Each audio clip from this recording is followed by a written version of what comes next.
quando a gente vai fazer um estudo, isso a gente está entendendo o quê? Que a pessoa está meio... esses trânsitos astrológicos, né, mostram justamente isso, que elas estão desconectadas dessas forças, ou elas estão passando por tensões nessa força, com essas forças. E que o objetivo desses trabalhos, que um preto velho passa, que um caboclo passa, é fazer com que ela se reorganize, se reharmonize com essas forças da natureza que estão, inclusive, presentes dentro dela. E é o que a gente fala depois, que também é um assunto de magia planetária, de magia astrológica, que é... Sim, eu ia mencionar que nós falamos sobre isso. Total, que é o quê? Você se harmonizar com essas energias da natureza. Sim. E isso que você falou de os orixás não serem uma entidade, mas forças da natureza, e também a gente pode dizer a mesma coisa dos planetas e da mitologia dos antigos. Eles não são entidades. Eles podiam até confundir, porque uma ou outra entidade se manifestava com esse nome, mas não significava que ele era aquela força da natureza. Pois é. Da mesma maneira que nas gírias, quando vem uma entidade e se diz Exu, não é que ele seja o Exu. Ele só está trabalhando naquela energia, não é isso? Isso mesmo. Existe o orixá Exu, mas existe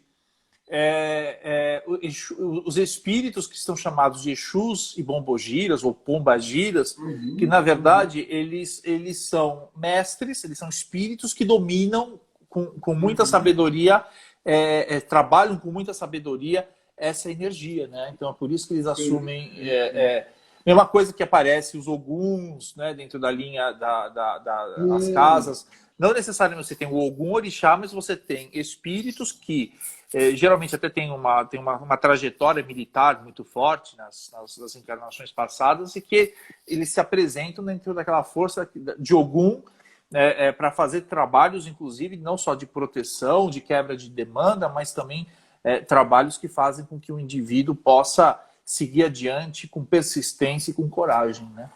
Sim, sim. E a gente tinha mencionado sobre como isso tudo se ligava com a magia astrológica. Queria que você falasse um pouquinho sobre essa ligação, né? E essa questão do que a gente chamava de magia, né? Mas que nada mais é hoje do que essa coisa da intenção. Hoje, até algo, eu mencionei para você, eu acho que é alguma coisa até explicável pela própria ciência, não é? Magia é tudo quântica, né?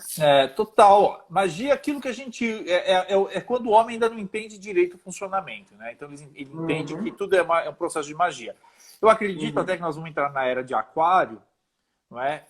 E uma aposta minha, em que as religiões deixarão de existir, e aí haverá uma questão muito mais voltada a uma espiritualidade diferente, muito mais ligada à ética, muito mais ligada à questão filosófica do que aos ritos e mitos, mas isso é uma opinião minha, não posso falar em nome de ninguém. Mas eu concordo, eu também.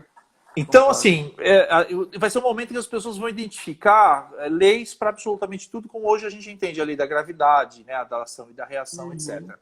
Magia, para nós, ela tem dois objetivos básicos. Um é, através de rituais, não é, direcionar a sua energia, as suas forças, as suas energias anímicas para a conquista de um objetivo, né? Então a gente pega toda a sua força, pega a tua libido, a gente pega tudo aquilo, realmente as tuas forças, eu acho que esse nome é importante, as forças anímicas, né, as forças da alma, e a gente coloca concentrado naquilo, né? Como a linha de intenção, né? Joga tudo naquilo, né? E essa energia que você dispõe, ela não se dispersa, né? Então tem um pouco dessa coisa do foco e de você jogar axé, de você colocar o fluido vital, de você colocar lá a força ki dentro de uma coisa e essa coisa se materializar.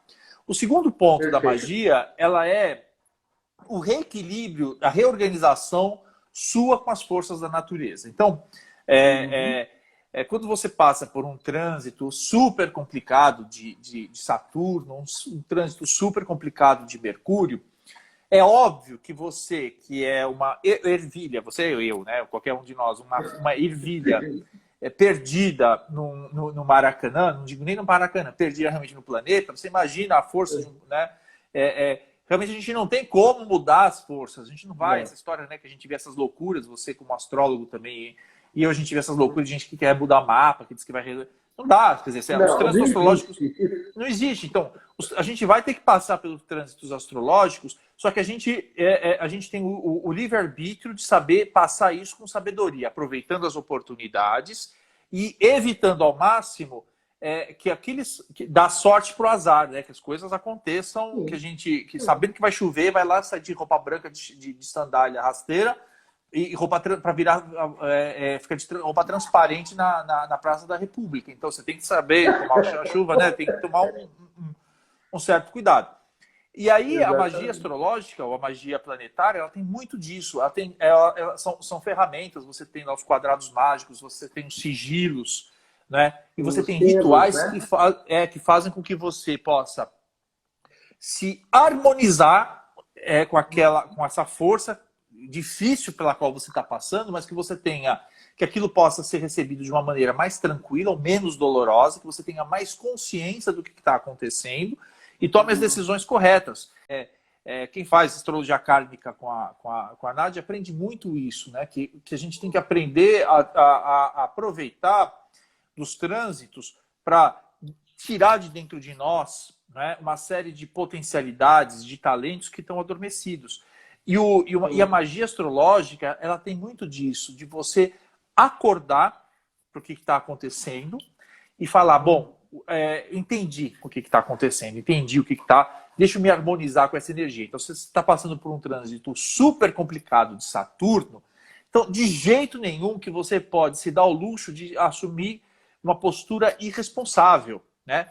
E a magia astrológica te faz o quê? Te faz colocar de novo no centro, ter paciência, porque Saturno exige paciência, né? E fazer você seguir com firmeza, com propósito, pensando a longo prazo, com resiliência. Então, a magia astrológica passa muito por isso. E explica um pouquinho como que funciona. Na realidade, é uma coisa antiga, bem antiga, da época dos sumérios, né? Que já utilizavam essa técnica de jogar energia para um objeto ou um símbolo para conseguir alguma coisa, não é isso? Tem algumas questões que são um pouco... A gente depende de registros históricos, né? Então, obviamente, a gente tem é a mesma coisa da astrologia. Os registros mais antigos que a gente dispõe estão ligados realmente à Mesopotâmia dentro da astrologia. Mas né, inclusive o Emmanuel, o espírito Emmanuel, né, o mentor do Chico, fala no Caminho da Luz sobre as diversas civilizações que surgiram. Então, a gente não sabe muito bem exatamente onde surgiu. Evidentemente que os registros históricos, principalmente astrológicos, estão muito ligados à Mesopotâmia, mas a gente desconhece em absoluto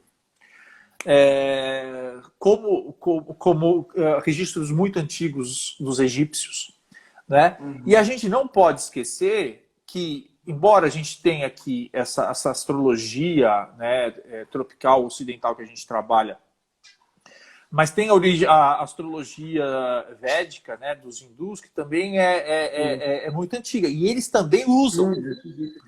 Né? Eles também usam muito, muito, muito. Eu tenho amigos indianos, né, indianos e hindus, empresário. O cara é CEO da maior empresa de turismo lá da Índia. E ele não faz nada se não consultar o signo, o horóscopo. E aí e realmente, quando a coisa tá bem encrencada, ele faz a macumbinha dele lá. Só que com outras coisas que não é a vela e a nossa, mas ele faz as coisas dele para meio que entrar em energia, em consonância, né, em harmonia e equilíbrio com aquele momento. Então, eu seria muito injusto de afirmar categoricamente, sim, os registros mais antigos são da Mesopotâmia, mas isso não significa que talvez eles tenham surgido lá, porque... Até porque também os chineses também têm outro horóscopo, né? Sim.